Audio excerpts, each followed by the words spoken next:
Hi, I'm Regulo Caro. I'm a Mexican regional mexicano singer, and here we are with Taboos, Comics, and Kicks. Hola amigos, what's up everybody? Welcome to another episode of Taboos, Comics, and Kicks. Today, I want to say I'm appreciative to have my guest. He represents the music industry. He's a proud Mexicano, which I'm very proud of because he's an example to our communities, what it's like to go after your dreams and your aspirations. He's a hero. He's a figure that's done a lot of great work within the Mexican community. He's an advocate for his style of music, which I appreciate. But what I love about this guy is he's a toy collector. Let me say it one more time. This man is an avid toy collector. He is a connoisseur of amazing collectibles. We're going to dive into his career, talk about his life as a proud Mexicano in music, because we don't have a lot of us that represent, not only in the mainstream, but also in the geek world. When I say geek world, this man is the ultimate geek.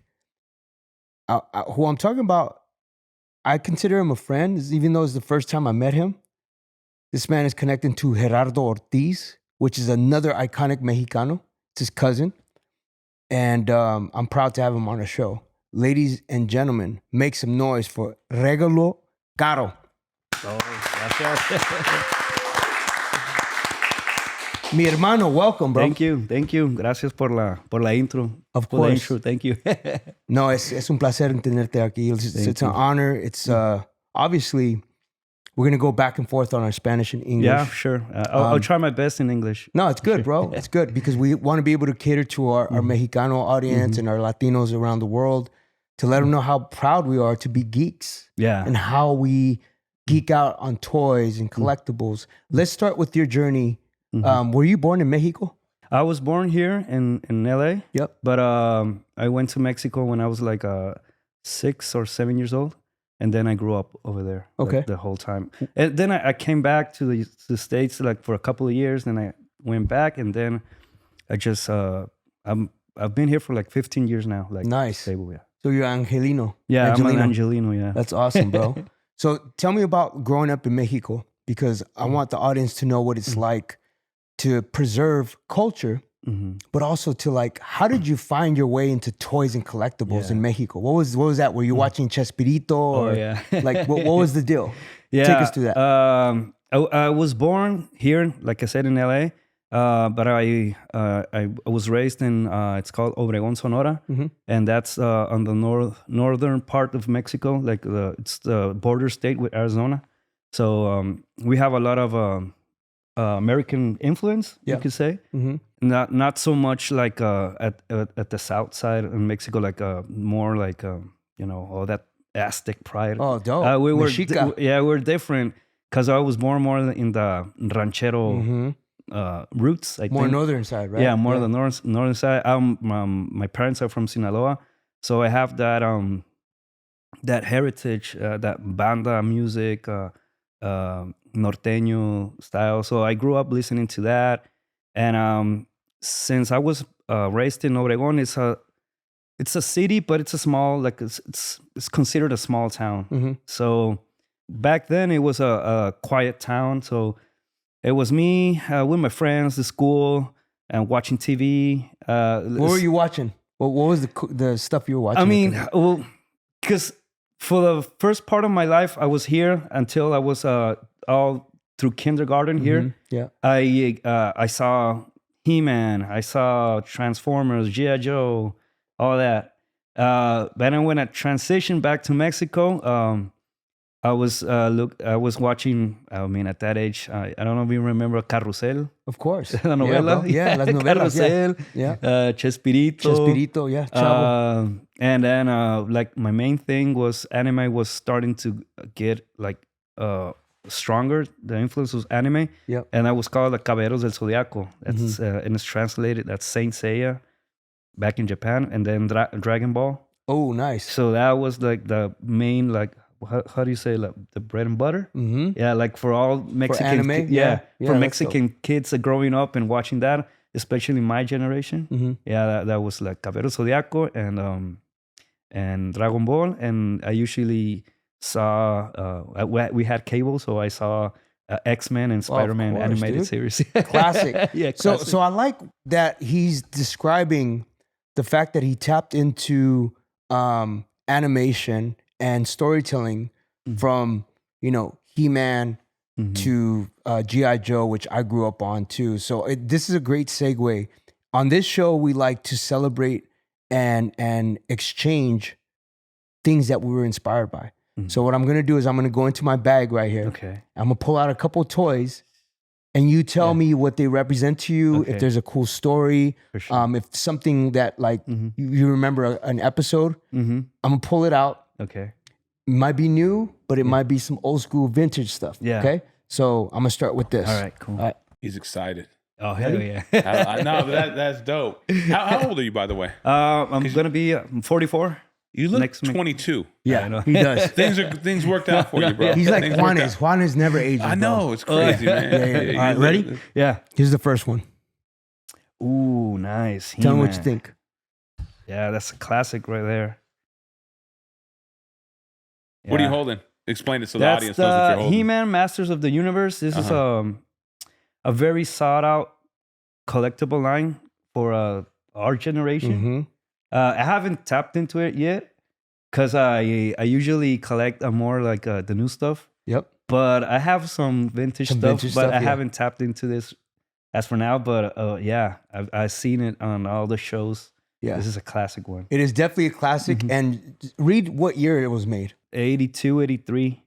Yeah, so as I said, when I was as a little kid, I had a few of these. Yeah. For sure. So that's Open it 80, up, play with it. 82, 83. Oh, no. This This is a mint This card. Is, yeah, mint card. It's from Target from back in the day, and the fact is, it comes with the little comic book, which is really dope. This is Taboo's Comics and Kicks, so we like to honor and celebrate the storytelling behind Masters of the Universe. Yeah. All right, so the next thing I'm going to show you is a little bit more modern, Okay. and you tell me what you think. Okay.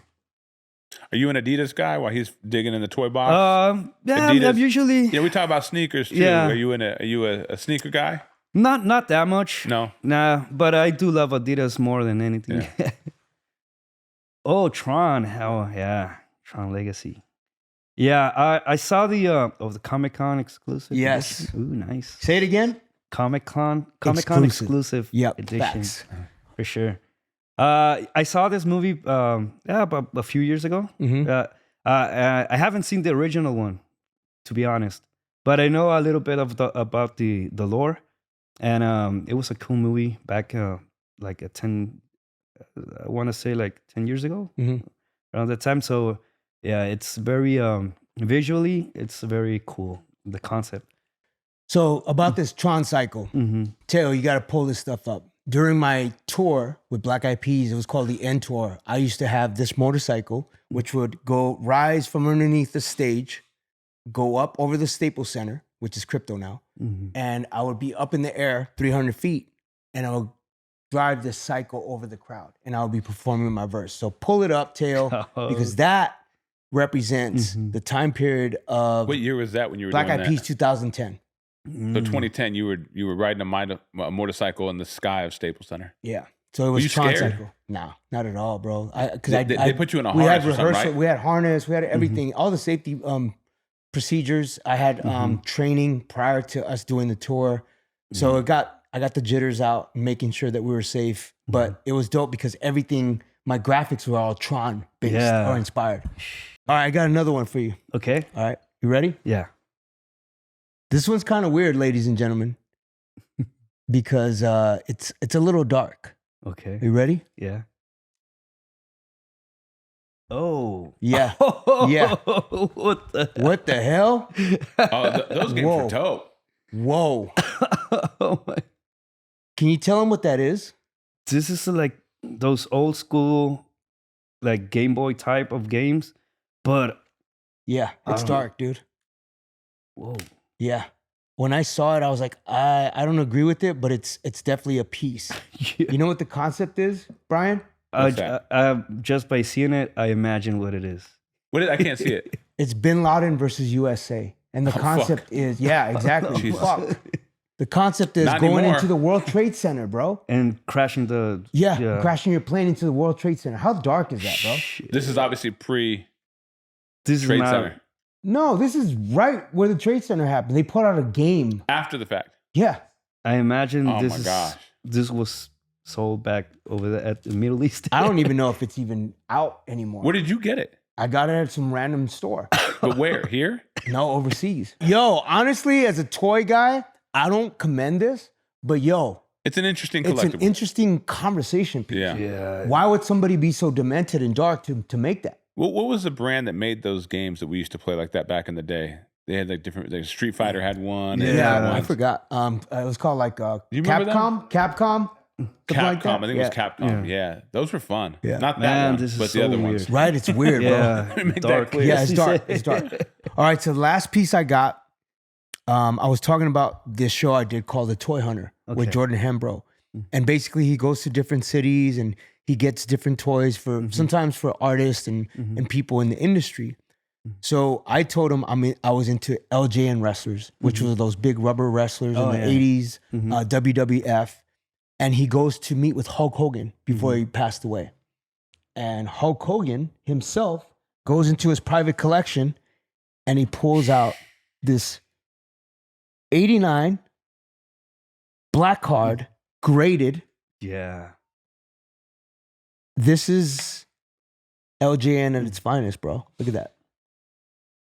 That one's graded there, Tab. Yeah. Yes, it's sir. Graded and all that. What And is it's the in grade on? mint condition. What is it? It's a mint. Mint. Mm-hmm. Wow. Yeah. You're not going to see that one that often, especially No. in this condition.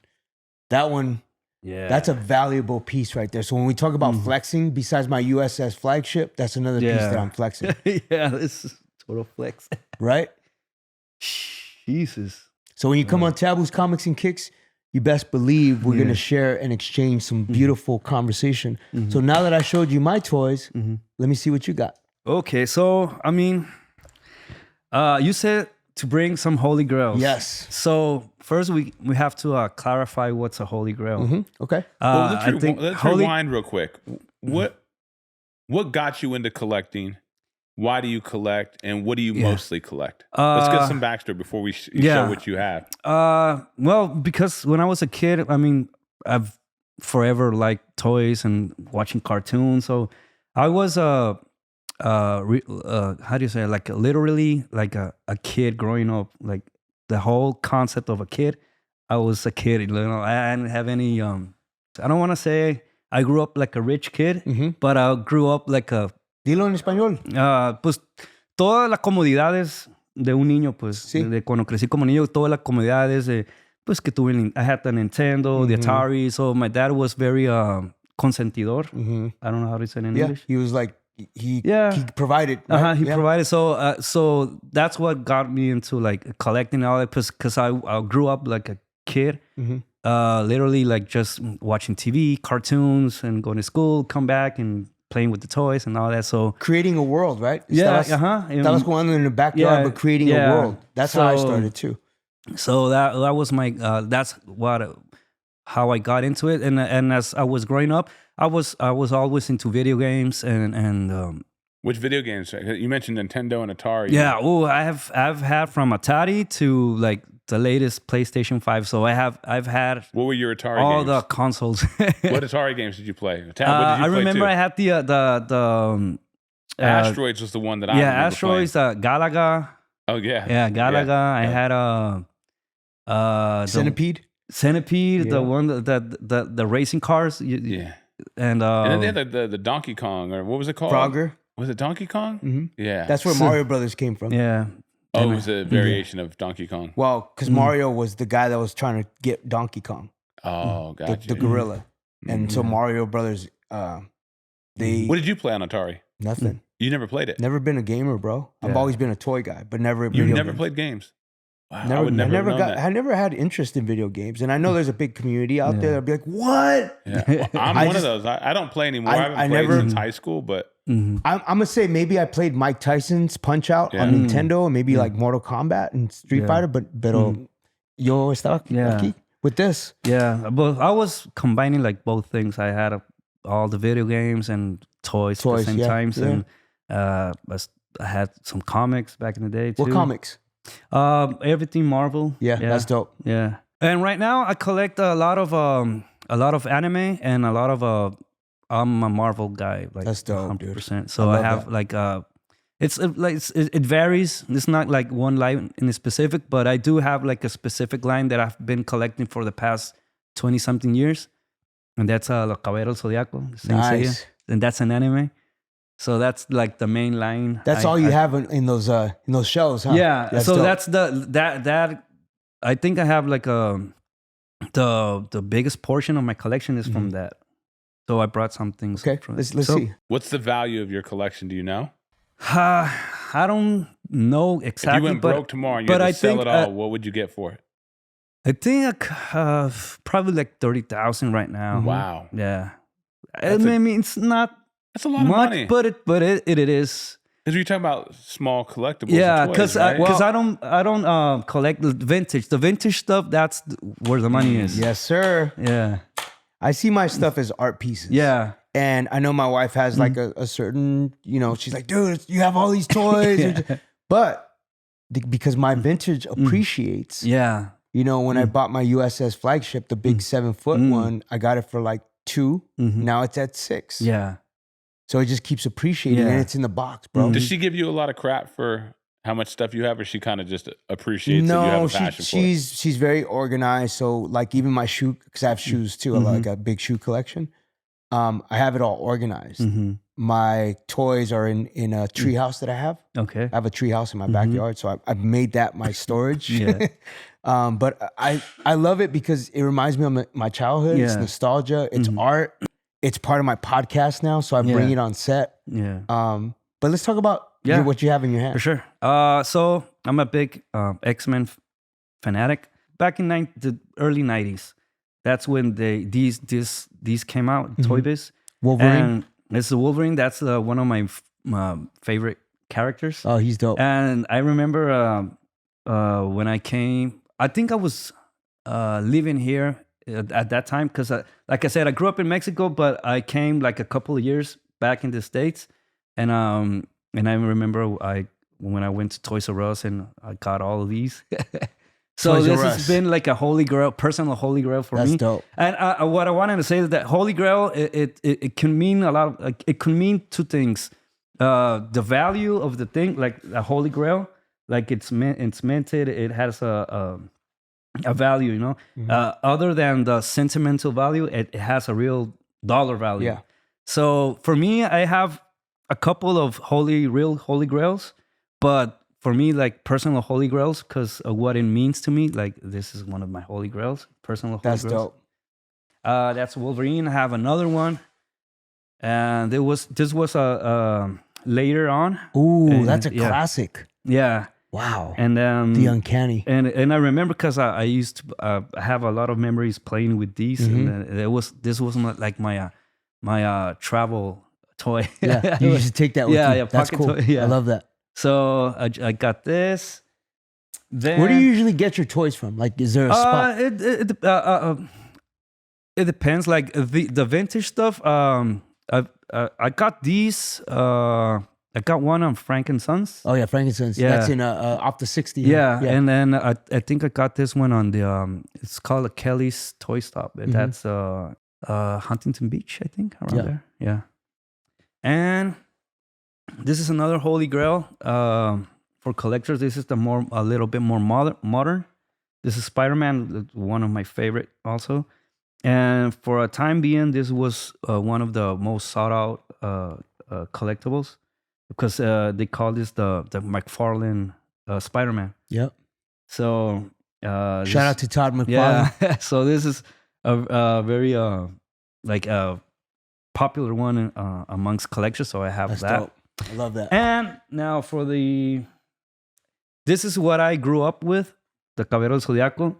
And this is this is what, because there's different versions. This is the Latin American, or this in Spain too. And it's in Spanish. So this is when I was living in Mexico, this is what you found on the stores. And this is, and at at that time, I think it's 93, 94. These cost a lot, and parents were very, very hesitant to buy, Yeah. So we had to get good grades. I had to do my chores and all that just to get one of these. And I couldn't complete all of them because my dad and my mom were like, "Nah, that's too expensive." But you can that's see, fire. Wow. Yeah, That's fire. Can I just also acknowledge Bandai, which is a very huge company from Japan yeah, that does a lot of robots, whether we're talking about Robotech or, this one right here. So you've had that since you were a kid, or you bought it later? No, I bought it later. Yeah. Remember this guy? He's an old school character. Nice. That's an old school character. His legs. Yeah. Robotech or Messenger. Messenger. Those So types. this is like an old school small toy that I used to have when I was a kid. So I got like, it's old. Yeah. It's not in a box, but it always reminds me, like you said, carry on, right? Yeah. What was I taking with me as a kid? So I'm glad that we connect on that because I think this show is about more than success. It's like, how do you still hold on to your imagination? Yeah. How do you still hold on to your childhood as a parent? Because I know you have kids. Yeah. To show them that, hey, you're never too old to be into your childhood and to still continue to have your imagination. Yeah. Because it's an important message. We're creative, bro. We make music for a living. Yeah. But how do we continue to generate that nostalgia Yeah. and the love for our childhood? We had a very amazing childhood. Yeah, for sure. So that reminds me of a gift, because it was a gift to be able to see that and to be able to get that. And you said, yo, I had to do my chores. Yeah. I had to have my grades up. So speaking about gifts, I want to give you a gift. Oh, thank you. Because you're a X-Men fan, you're a Spider-Man fan. What better way to celebrate your love for Marvel than with Stan Lee? Oh my God. Nice. This is an exclusive, ladies and gentlemen. This is a Stan That's Lee wild. What is that? Mego. Mego toys have been around for many years. This is another version of Amigo. Planet of the Apes. Planet of the Apes. So these are from the these are actually remakes, but Mego Toys has been around since the 70s, and they have like Star Trek and, like older pieces. But I want to present you with Stan Lee. Gracias. Gracias a ti, Gracias. carnal. Gracias. La verdad. Thank you, man. This is so cool. So let's talk more about your love for storytelling, because I think one of the things that people don't know is, do you get inspiration to write your music from these stories that you saw in animation? Oh, or yeah. like, you know what I mean? Like the creative juices, does that get you going? Yeah, definitely. Most definitely. Yeah. It all comes around when you're writing a song to what you grew up with, what you saw around you, your environment. So, I mean, even though I write a lot of corridos, that's like our version of gangster rap. Wow. Yeah. I mean, the story's not much of the rhythm and the beat, but the story wise, what I write mostly, it's about the gang lifestyle back in Mexico where I grew up. And then right now I haven't wrote a corrido like for the most part, and because I feel like they have let us down with all this that's happening. So I used that's my main thing that I write mostly. So back to the point is I got inspired by all of this, the anime and all the fight and all that. To find another outlet of writing, right? Yeah. You should write a comic book, dude. Yeah. You should try to write, like, because you love writing music. For me, I transitioned from writing a song like Where's the Love, which was narrating what happened in 9/11 with that crazy situation. And I transferred that into comic books because I love that world. I love storytelling. And shout out to my co-writer, B. Earl. But I love the idea of wanting to do more than just music. Yeah. Because you start in your backyard creating these stories with your toys. Yeah. Then you go, it's like, voy a escribir un corrido inspired by what's going on in Mexico, or you're part of Sinaloa, right? Yeah. But then you transfer that to like, yo, let me write a freaking crazy adventure story about this one guy or this other guy, but sensationalize it. Yeah. So that it becomes like something even more adventurous, you know? I think that's the best way to express. Besides doing music, I think you have the capability to do a comic book, bro. Sure. That'll be dope. I want to. That'll be dope. Now that we're talking about like your musical career, let's talk about how you were able to collab with these people. Because I saw some names and I'm like, yo, where did this all come from? Like, talk about your collaborations, because I want our Mexican community to understand the work that you've done, because they probably know the songs. But talk about the collaborations that you've done. I mean, I have done collaborations like inside my genre, the regional Mexicano. I've collaborated with a lot of artists with Gerardo Ortiz, my cousin. Oh yeah, shout out to Gerardo Ortiz. If you guys don't know, you probably do know, but like someone like Brian, that this is the first time that he's really understanding regional Mexican music. Gerardo Ortiz is like the new sensation. He's kind of like the legacy of Joan Sebastian, and like in that space, right? Like he just continues that. Whatever Joan Sebastian started, there's people like you, there's Gerardo Ortiz, the new guys that are actually taking the mantle and celebrating that. Fuerza Regida, Fuerza, and a couple other artists. There's a lot of guys right now, new guys. You know, most people know Peso Pluma. You heard that name, right? It's just educating our viewers on the work that you've done. So Gerardo Ortiz, who else here? Because I'm from the, it's not like a new generation. It's like the previous generation from what's going on right now, like Peso Pluma, Fuerza Regida, those like the new guys. The new guys, the new generation. Yeah.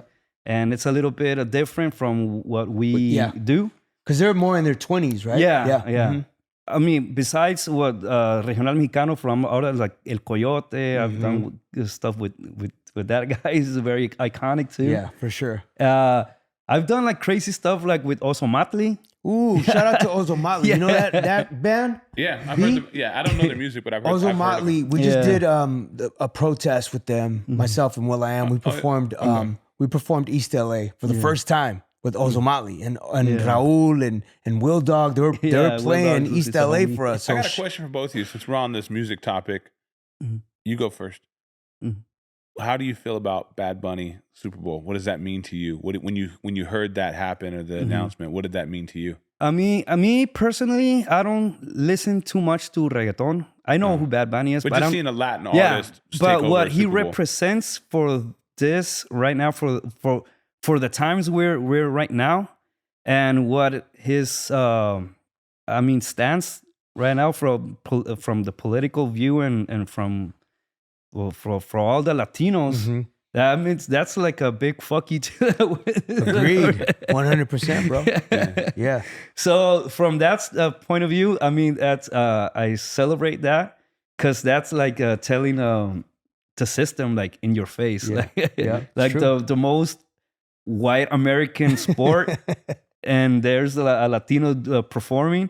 And for what's going on right now with ICE and all that, have 4 months to learn Spanish. Yeah, that's like for me, that's how I interpret like a big fuck you to that. Yeah. And what about you, Tab? When you heard the announcement, I love the idea. What was your first thought? Of music being universal, whether it's in Spanish, whether it's in Paki, whether it's in Indian from India, whether it's from freaking Kazakhstan.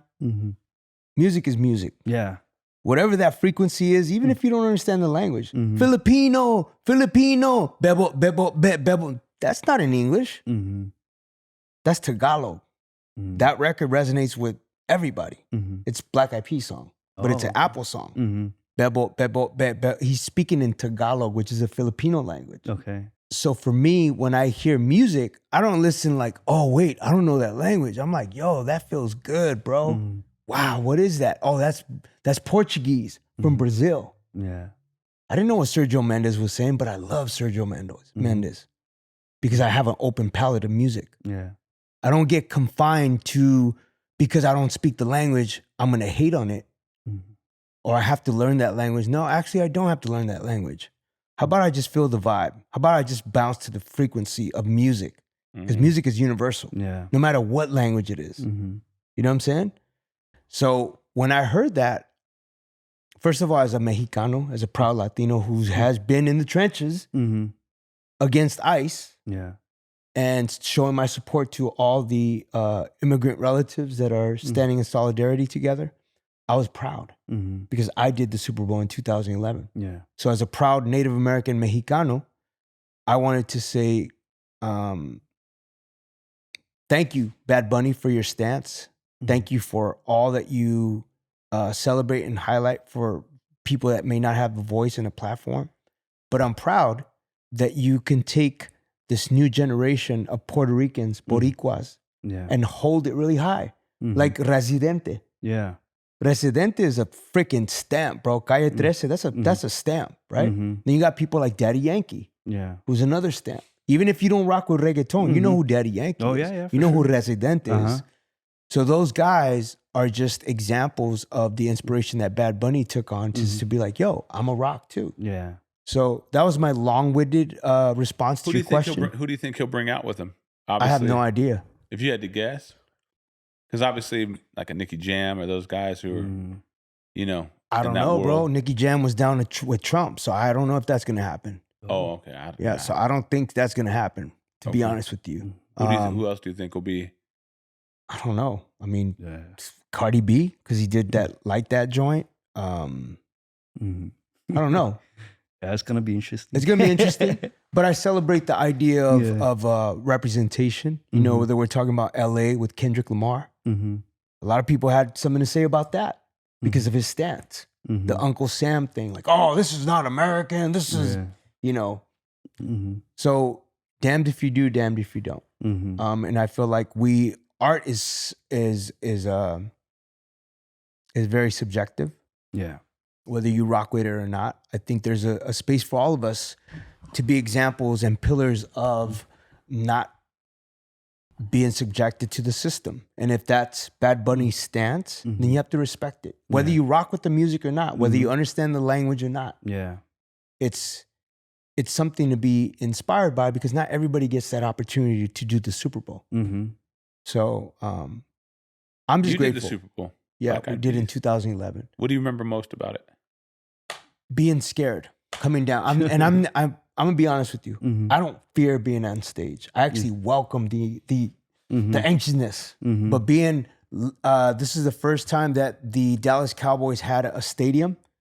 Oh, so it was at the Star in Dallas. It was a new stadium, bro. AT&T Stadium. It was a new stadium for the Dallas Cowboys with a huge jumbotron, and Black Eyed Peas is getting raised down with a freaking just like a little wire and a little harness. So we're, bro, like really high up in the air coming down. And I had practiced my Tron motorcycle, but that was like not as high as the jumbotron. But I remember that looking over at Will, looking over at Fergie, looking at Apple, be like, yo, I'm scared, bro. And we're singing I Got a Feeling. And the thing is shaking. And we're way up in the top. And the thing is shaking like this. And we're like, yo, if we go out, we're dead, bro. We're dead. So you were saying your goodbyes when you were looking left. I was like, yo, right. Ferg. Love you all. See ya. I'm going out. Man. That's what you remember most from the Super Bowl? Yeah, and then my Steelers lost. I'm a Steelers guy, so we lost. How long was the performance? Like 20 minutes? It was about 12 minutes. Oh, 12. Yeah. Every Super Bowl is 12. Same, yeah. 12 minutes. Who did you guys bring out with you? Usher and Slash. Oh, dope. Nice. Yeah. How was it working with Slash? We didn't get to work with Slash. Oh. Fergie just did Sweet Child of Mine. Yeah. So it's not like that was our moment. It was Fergie and Slash. And then what did you guys do with Ush? He did OMG with Will. Oh, that's right. Because Will produced it. But yeah, man, I mean, I'm proud of Bad Bunny and I'm proud of you, bro, for being a voice and being able to bring your goodies and your treats. Yeah, sure. Thank you. You're an amazing toy guy. I know that part of you. What's next for you on your musical career? Now you're not doing corridos. Yeah. What else can we talk about? I mean, it's not that I not want to do them. I still want to do them because that's what I like most. But I might just shift a little bit the perspective, probably a little bit. Okay. I've always been a metalero, a metalhead. Oh, you like metal? Dang, that's crazy. That's what I listen to most. Oh shit. Okay, top 5 metal bands, bro. Oh, I mean Deftones. That's my Deftones is dope. that's my main.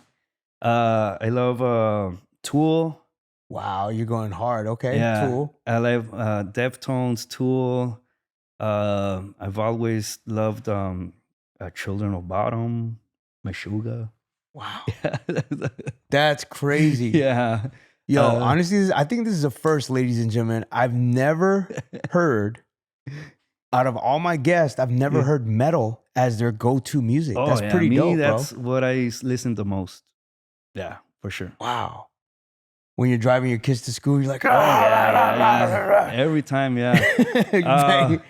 That's so crazy. that's something I've always loved, and I want to do a little rock album. Oh, that's dope. Yeah, I want to try that.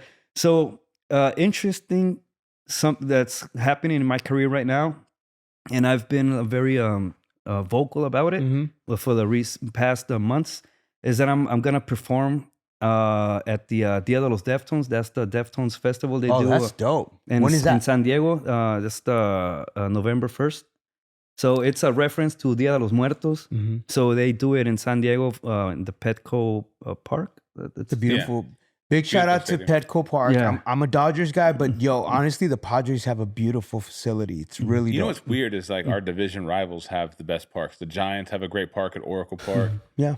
The crappy Padres have a beautiful park. At Oh, you Petco like the Park. Padres, Tail? Yeah, he's from San Oh, Diego. wow. Okay, you're from San Diego. That's right. That Okay. makes sense. Yeah. Cool. So Cool. yeah, I mean, I'm gonna perform at that festival, and as you know, I mean, it's a Deftones festival, so it's mainly a lot of metalheads, and it's the first time for the música mexicana, for my genre, regional mexicano, to be in a festival With rock? With rock. That's so awesome. It's milestones. That's how we say. Of course. Yeah, that's for me. That's it's lo que más para mí eso va a ser lo mejor de mi carrera, pues. Sí.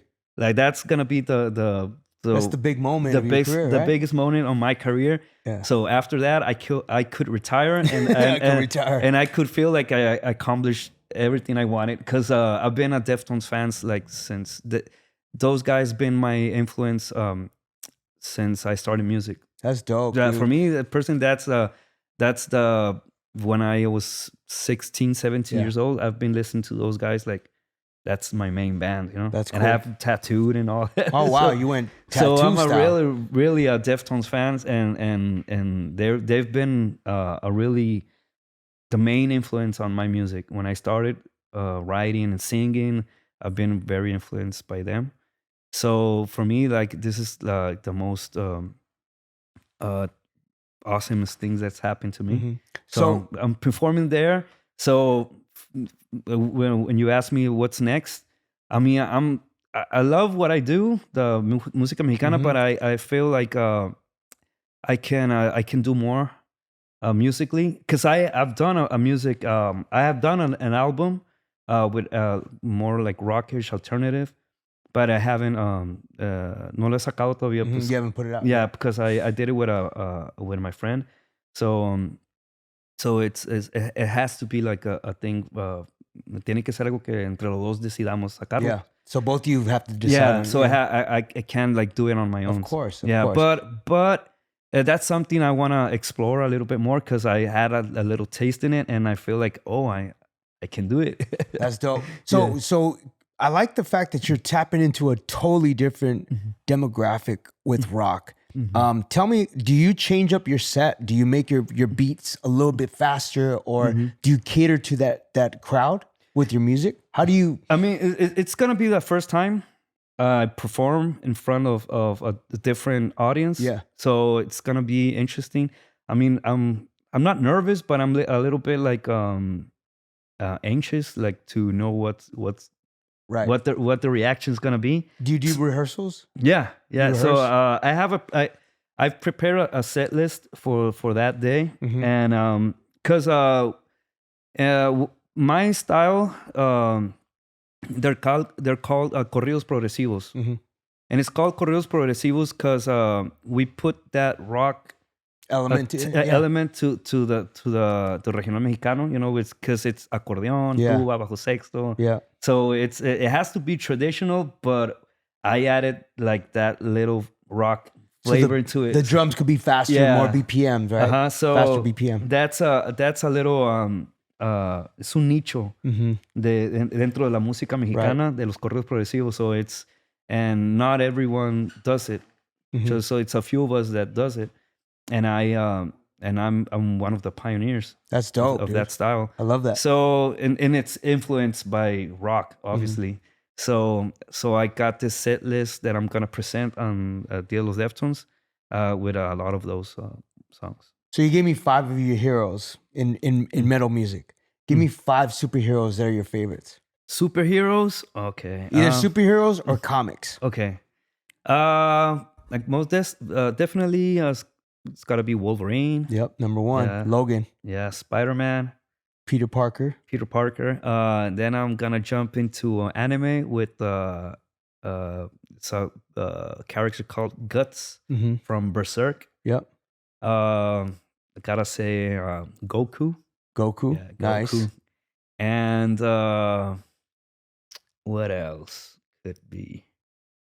Then from los Caballeros Zodiaco, I gotta say Iki el Fénix. Okay, so that's a solid 5. Yeah. Now let's talk about your favorite Mexican icons. Like, for example, are you a Vicente guy? Are you a Juan Gabriel guy? Marco Antonio Solis? Yeah. Like, who's your top 5? It's gonna throw you off a little bit. Yeah. Because I never listened to Vicente Fernandez. Ever? I mean, I know who it is, Well, no, obviously, but you don't listen to his music. But I didn't grow up listening to music because where I'm from the north part of Mexico, it's like Mexico is divided into 2, the north and the south. Yep. So south, it's all mariachi, it's all Vicente Fernandez, Marco Antonio Solis, and all that, no? And you got the north part, and it's a whole different heroes. So who are the heroes? Yeah. So me, because where I'm from Sinaloa, what I grew up listening to, my influences are, and it's some guy you never heard about. It's Ramon Masiaca. And I'll show you some of his music. Okay. And you go like, oh. Yeah. So Ramon Masiaca, for me, that's influenced Miguel y Miguel. Juan Villarreal. Juan Villarreal, it's more like norteño. He's, even though he's from, ¿de Tamaulipas se me hace que él? Juan Villarreal. Yeah, but he's from the Monterrey scene, or that norteño scene from there. So those 3. Then I have who else? Los Tucanes de Tijuana. Ooh, Los Tucanes are dope, bro. Yeah, Tucanes. Yeah. And finally, La Explosión Norteña. They're from Tijuana too. Yeah. And I'm mentioning you these guys because they've influenced me into picking up a guitar and influenced me on the songwriting. Tucanes, Juan Villarreal, and Explosión Norteña have influenced me on the songwriting aspect. And Ramon Masiaca and Miguel y Miguel influenced me on picking up a guitar. That's dope. Yeah. I'm going to give you my 5 Mexican artists that are, it's not just one person. It's some of them are groups. So first, I love Sonora Dinamita, bro. Oh. Sonora Dinamita shaped and molded my life as a kid because I would hear it all the time in my neighborhood. Second is Chico Che. Oh, Chico Che was crazy, bro. Yeah. So it's like not your ordinary, typical idols. Yeah, no. But Chico Che was dope. Yeah. Really dope because he was like kind of crazy in a sense. Number 3 is probably I like Molotov, like a new band. Oh, Molotov is dope. I toured with them on the Warped Tour and I got to bond with them. So I'll say Molotov. Number 4, I'm gonna go old school rock in Espanol, Maná, because of how they impacted. Yeah. And then the 5th is probably Mare Lírica. She's from Oaxaca. Oh. Okay. She's an indigenous girl. She's so dope, bro. Like she's all about like las raíces indígenas. Yeah. She's one of the dopest MC, like rapera. Okay. And with all, it's predominantly males, right? Puro macho. Yeah. And she's like, fuck it, dude. I'm gonna rock my shit because I'm proud to be a battle MC. She's from Oaxaca. She's got indigenous roots and She was on Wakanda, the movie. Oh yeah. She did one of the songs on the soundtrack. So Cool. those are my 5 favorite. Did you get into lucha libre as a kid? A little bit. Yeah, a little bit. Like who? Who were your guys? El Santo. Santo, Blue Demon, Octagon. Yeah, Octagon was Tinieblas. dope. Yeah. El Mil Máscaras. Mm-hmm. El Cien Caras. El Máscara Sagrada. Well, I like what... La Parca. Yeah, La Parca. I mean, Parca. bro, the fact that they transitioned from AAA to be able to go to WCW and then eventually to WWE, it's dope to see lucha libre represented in, in mainstream. Yeah. Now that WWE tapped into the lucha, like, for example, like Rey Mysterio was probably the most popular one. Yeah. Talk about that, like, because I'm a big wrestling fan. I mean, I'm to be honest, I don't know too much. I just know because of back in the 90s when I was a little kid, I got into lucha libre because one of my uncles took me in Obregón one time, and I saw a lot of blood, and I don't know if it was fake or not. Yeah, but dude, that shit was real. The blood is real. But I was like, and like you were in awe, huh? Yeah. So. And I remember that it was a Máscara Sagrada, and I was then there were a lot of they put out some toys back in the 90s. Yeah. So I started action figures. Yeah, action figures, and so I started like collecting that, and that's how I got into lucha libre a little bit. Yeah. But I wasn't really into it. I got into it because of the action figures. Mm-hmm. So that's how I started like identifying some of them, even though I didn't know a lot about the show, like the whole technical stuff and that. But the storylines. Yeah, but I remember me llamaba mucho la atención las máscaras. Of course, dude. And they used to las revistas, the magazines, and you will see all those their bios and all that, and also because of a lot of movies. There were a lot of movies like Santo, Blue Demon. Well, there were the superheroes back then. Yeah, there right? was a Mexican superheroes. Yeah, for sure. But as I'm telling you, growing up in the North is very different from growing up in the South in Mexico. So, because me especially, I mean, I don't want to speak for all of the norteños, but a lot of us kids in Norte, we were very, very much Americanized in pop culture. That's why I like Marvel, because we were so close to the border that we got a lot of that.